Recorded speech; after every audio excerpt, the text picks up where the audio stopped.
Bonjour, cette courte vidéo aujourd'hui à propos de sophrologie et de couple. La sophrologie au secours des couples en difficulté. Donc, ça peut être un véritable outil, une véritable aide pour les couples qui traversent une période difficile. Elle offre un espace de dialogue, de compréhension, d'apaisement, permettant ainsi de renouer avec une communication, on va dire, plus authentique, plus apaisée. Euh, Ça permet de vivre aussi autre chose que ce que vous vivez à la maison ensemble, c'est un autre espace. Et de ce fait, ça vous permet de renforcer le lien affectif. Donc comment la sophrologie peut aider les couples en difficulté? Déjà, rien que de pratiquer, que ce soit vous deux avec une thérapeute ou bien dans un petit groupe, ça va vous aider à améliorer votre concentration, donc à dénouer les tensions corporelles et mentales, et du coup améliorer la communication aussi. Alors j'ai pas dit que ça se faisait en un clic, c'est vraiment au fil du temps, parce que ça va très vite. Euh, la sophrologie, donc c'est pas que la sophrologie avec le mot sophrologie, c'est vraiment tout un panel d'outils, toute une ambiance qui vous permet d'exprimer vos émotions, en tout cas de les accueillir dans un premier temps, de les voir. Et chacun, c'est pas comme si vous alliez les accueillir, vos émotions, sur votre canapé dans votre salon. Là, c'est dans un espace autre. Donc, il y a une manière d'accueillir vos émotions et de les gérer d'une manière non jugeante et respectueuse, dans un cadre, en fait. Et du coup, tout ça, ça permet que ce soit dit, déjà. Donc, du coup, de mieux vous comprendre.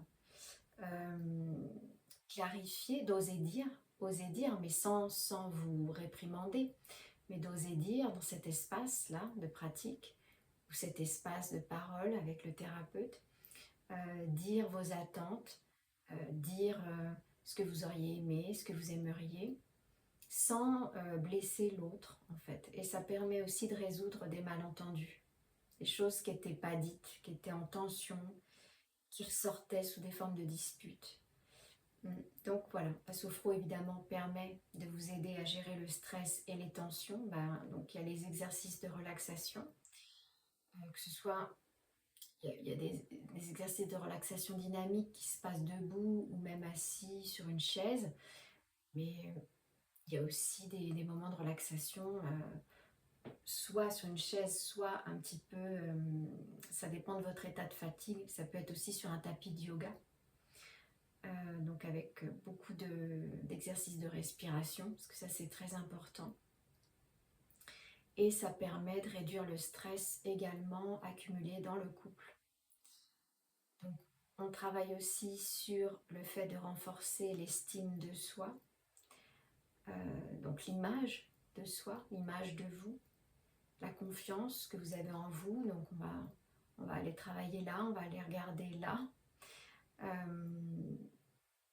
Du coup, en faisant chacun ce travail-là, déjà chacun, ça vous permet d'aller mieux, mais aussi ce travail à deux, de vous deux, ça permet de renforcer aussi la confiance en vous deux. Donc, et ça, alors ça, ce point-là, il est très important et je vais y venir, c'est l'empathie.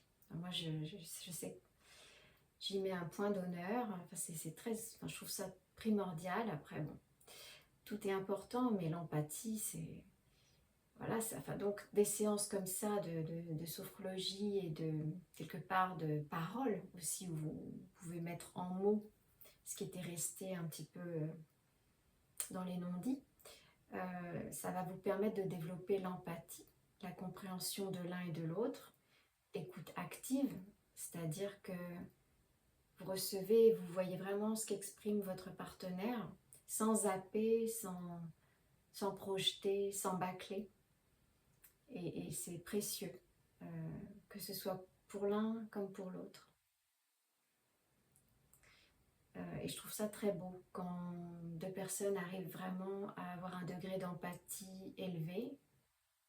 Parce que c'est dans notre monde, c'est pas tout le monde, oui, qui a de l'empathie, et vous le savez, quoi. Donc et alors après, tout simplement, il y a retrouver le plaisir d'être ensemble et justement partager des moments comme ça, de relaxation, de sophrologie, bah, c'est complètement différent de vos activités du week-end ou d'une balade, ou même si en balade, il peut y avoir méditation, hein. Il peut y avoir bien sûr des super moments, mais c'est encore autre chose là. Et du coup, vous pouvez partager de la complicité différente de chez vous, différente d'avec vos amis. Donc, rien que cette pratique simple peut vous aider à retrouver le plaisir d'être ensemble. Donc, il y a plusieurs façons d'aller faire de la sophrologie. Il y a en individuel, bien sûr. Donc, chacun peut aller chez la sophrologue ou le sophrologue, pratiquer. Et évidemment, vous pouvez y aller aussi en couple. Euh, bon, là, vous avez peut-être entendu une porte qui a claqué dans le voisinage. Euh, Donc il y a aussi, alors évidemment, c'est encore une autre approche, c'est encore une autre atmosphère, la sophrologie de groupe, mais c'est très sympa aussi. Donc ça peut être un petit groupe, 4 5 personnes, mais des fois c'est 12 personnes. Et du coup, vous vous sentez pas seul. Il y a d'autres personnes qui ont des choses à dire à la fin de la séance sur ce qu'elles ont vécu, sur ce qu'elles ont ressenti. Et il y a des échos entre vous tous. Donc c'est riche aussi. Donc évidemment, la sophrologie pour les couples, ça améliore la qualité de vie, la qualité du quotidien, ça semble évident en fait. J'ai pas parlé de miracle voilà, en une seule fois, hein, mais petit à petit, donc avec une réduction du stress, donc un renforcement de la relation et de la complicité, et puis quelque part d'enregistrer dans votre mémoire des petits moments que vous aurez passés ensemble différents de d'habitude. Parfois, vous aurez échangé des regards complices pendant la séance. Bon, parfois vous n'allez pas être d'accord, ou voilà, il va y avoir clarification et tout ça. Mais ça peut renforcer quand même votre lien et éviter de futurs conflits qui auraient eu lieu s'il n'y avait pas eu ce travail sur vous, évidemment. Donc n'hésitez pas à me dire si ça fait écho, si vous avez déjà pratiqué la sophro, ou même dans ce cadre-là, dans ce thème-là, amoureux. Voilà, n'hésitez pas à me dire en commentaire si vous avez envie d'exprimer quelque chose, et puis je vous dis à bientôt.